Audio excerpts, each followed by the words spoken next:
और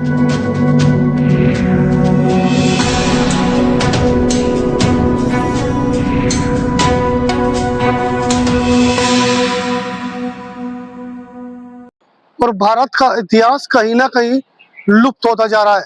मैं इसलिए कह रहा हूँ क्योंकि जो शिक्षा की प्रणाली चली थी वो एक गुरुकुल से चली थी, नींव रखी गई वो एक गुरुकुल था और शिक्षा नीति गुरुकुल से शुरू की गई। नमस्कार, आप देख रहे हैं असल न्यूज। और भारत का इतिहास कहीं ना कहीं लुप्त होता जा रहा है।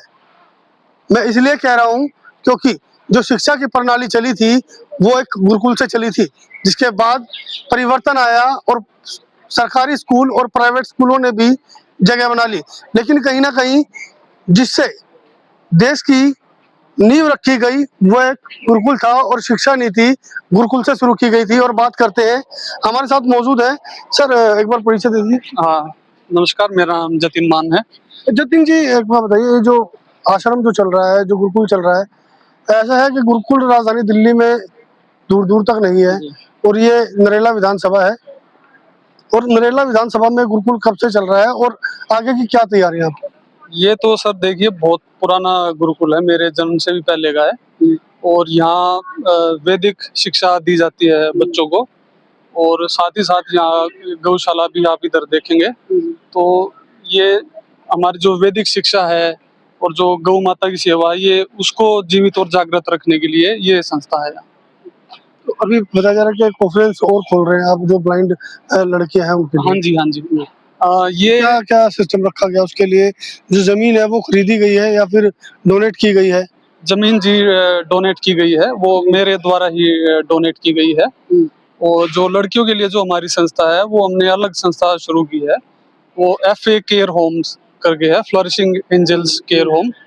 और उसमें हमारा मेन जो फोकस है वो दृष्टिबाधित लड़कियों पे हमारा फोकस है।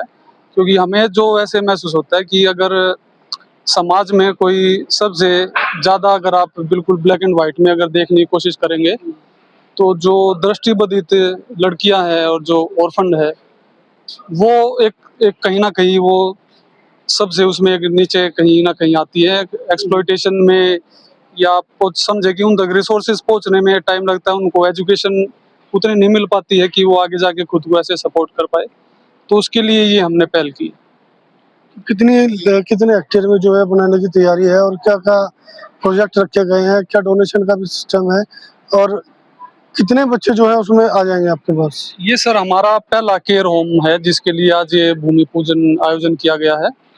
और ये फैसिलिटी जो तैयार होगी, ये तकरीबन 2200 गज के आसपास इसका टोटल एरिया है, तकरीबन 20,000 स्क्वायर फीट।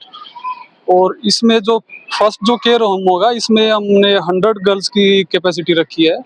और ये हमारा मेन जो हमारा गोल ये है कि हमें ऑल ओवर इंडिया इस तरह के 500 केयर होम हम स्थापित करना चाहते हैं। और 500 इसलिए कि जो सर्वे में हमने देखा कि भाई लगभग 50,000 लड़कियां आज के समय पे इस प्रकार से हैं कि जिनको कोई संगठन से, NGO से या किसी भी ऑर्फनेज से कोई ऐसे सहायता प्राप्त है नहीं। तो हाँ जी। फिर तो क्या क्या तैयारियां हैं सचिन? तैयारी सर इसमें यही है कि एक तो हमने इसमें कोई ऐसे डोनेशन का हमने कोई नहीं रखा है। इसको हम पूरा सेल्फ फंडेड रख रहे हैं। हमारा जो फ्लरिशिंग एंजल्स क्लोथिंग ब्रांड है उसके थ्रू, उसमें मॉडल ही ये है कि उसका जो 100% प्रॉफिट ऑफ द सेल्स है वो सिर्फ इसी काम के लिए वो इस्तेमाल होगा। और ये हमने भी इस प्रकार से इसमें रखा कि जैसे जितनी जितनी सेल्स हुई, जैसे हमने पहले 100 का रखा तो उसमें हमने भूमि पूजन का आयोजन रखा। अभी जब 500 पे वो पहुंच जाएंगे तो उसमें हमने रखा कि रजिस्ट्रेशन हम ओपन कर लेंगे लड़कियों के। और कुछ सहायता राशि भी ली जाएगी परिवार से? नहीं, सहायता राशि तो यही है सर, मैंने जो परिवार से तो सिर्फ इतनी इजाजत ली है कि मेरे को जो ये हमारी जो पैतृक भूमि है इसका मुझे इस कार्य में इस्तेमाल करने दिया जाए, ये मैंने एक उनसे सहायता ली। जो बच्चे वहाँ पर आएंगे उनके परिवारों के लिए क्या वो रखा गया है? परिवारों के डोनेशन के तौर पर जो बच्ची आएंगी वहाँ पर, उनके परिवार से कोई डोनेशन ली जाएगी? नहीं, किसी से किसी प्रकार की कोई डोनेशन नहीं ली जाएगी। और इस प्रकार के अगर जो परिवार से बच्चे हैं कि भाई जो डोनेशन देना अफोर्ड कर सकते हैं, तो उनको तो मेरे हिसाब से इस फैसिलिटी की उतनी आवश्यकता ही नहीं है। ये तो हमने रखा ही सिर्फ उनके लिए है कि जिनके पास कोई रास्ता ही नहीं है दूसरा। किस किस तरह की सुविधाएं जो है आप उन बच्चों को देंगे? इसमें सर बोर्डिंग एजुकेशन तो मतलब हमने बेसिक रखी है, जो आप तकरीबन बाकी जो जगह देखते हैं कि भाई वही उनकी जो मेन फोकस होता है, वो हमने बेसिक रखी है। और उसके बाद हमने ये है कि बच्चे को जिस फील्ड में उसका जो भी उसके इंटरेस्ट है, कोई आपका एक नेचुरल टैलेंट होता है, बच्चे को जो भी परसू करना है वो परसू करेगा। उसको कोई ऐसे हार्ड एंड फास्ट ये नहीं है कि नहीं भाई आपको इसी ढांचे में रहना है, आपको यही पढ़ना, आपको यही करना, नहीं।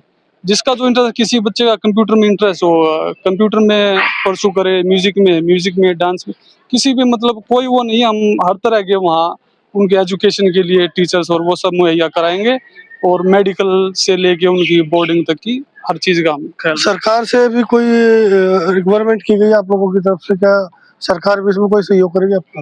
नहीं, सरकार से सहयोग नहीं, हम बस उनका आशीर्वाद ही चाहेंगे। और सरकार भी कर तो रही है, ऐसा नहीं है कि नहीं कर रही है। इतने सारे एनजीओ हैं, उनमें सरकार भी बहुत कुछ कर रही है, बट शायद कहीं ना कहीं वो लीकेज है वो पैसे की, या फिर कह सकते हैं कि शेयर नंबर ऑफ पॉपुलेशन की इतनी ज्यादा है कि शायद वो नहीं कर पा रहे। तो मुझे लगता है कि हम हर चीज अब सोचते हैं कि भाई सरकार ये करे वो करे, कुछ हमारी भी एज ए सिटीजन एक नैतिक जिम्मेदारी बनती है। लेकिन कहाँ से आया आपके दिमाग में कि जो ब्लाइंड बच्चे हैं उनके लिए कुछ ऐसा किया जाए? ये कहाँ से प्रेरणा मिली थी आपको? एग्जैक्टली तो मुझे नहीं पता, शायद कहीं ना कहीं ऐसे अंदर रहा ही होगा। बट ये मैं 2 साल के करीब हो गया, ये 24 की बात है, और मैं बरसाना राधा जी मंदिर में गया था। तो वहाँ एकदम से ही ऐसे बस मन में ख्याल ही आया था मुझे कि ये मुझे करना है। तो बस वो फिर ख्याल मेरे साथ रह गया। फिर उसके बारे में थोड़ा सोचा विचार किया, देखा। पहले तो ये था कि भाई मैं अपनी, मेरी जमीन है, मैं यहाँ पे एक फैसिलिटी ऐसे तैयार कर लेता हूँ। बट फिर इसमें मैंने थोड़ा जब पढ़ा समझा तो देखा कि यार 50-100 बच्चे यहाँ रख लोगे तो उससे कुछ ऐसे बहुत फर्क पड़ नहीं जाएगा। क्योंकि जब 50,000 बच्चों की जो संख्या है, तो ऐसा नहीं है कि जो 100 बच्चे हैं उनके लिए तो वो है भाई, उनकी तो लाइफ चेंज होगी। बट वो जो इतने जो बच्चे हैं उनको फिर ये रहेगा कि यार इस तरह की भगवान सुनेंगे या जो भी है, अब क्या कह सकते हैं। तो फिर हमने कितने ये ऑर्फेन्स बन रहे हैं? कितने बनाएंगे आप? ये सर हमारा all over India 500 care home हमारा बनाने का संकल्प है, और ये हमारा अगले 5 साल में ये अचीव करने का हमारा संकल्प है। क्योंकि जितना भी समय बीतता जा रहा है, हमारे लिए वो कोई इतनी बड़ी बात नहीं, लेकिन कोई बच्चा अगर कहीं परेशान है तो उसके लिए तो एक एक दिन हो सकता है हमारा ये ऑब्जेक्टिव थोड़ा और जल्दी अचीव कर ले। ये जतिन मान है और खेड़ा खुर्द के ही रहने वाले हैं, और इस तरह की जो पहल की गई है वो कहीं ना कहीं नरेला विधानसभा में एक बड़ी पहल है। अब जहां भी आपके संपर्क में कोई ऐसा परिवार हो जिसको इन सुविधाओं की जरूरत हो, तो वो जतिन मान से आकर खेड़ा खुर्द में संपर्क कर सकते हैं। दिल्ली से नीतीश के साथ असली न्यूज़ के लिए प्रदीप जैन की रिपोर्ट।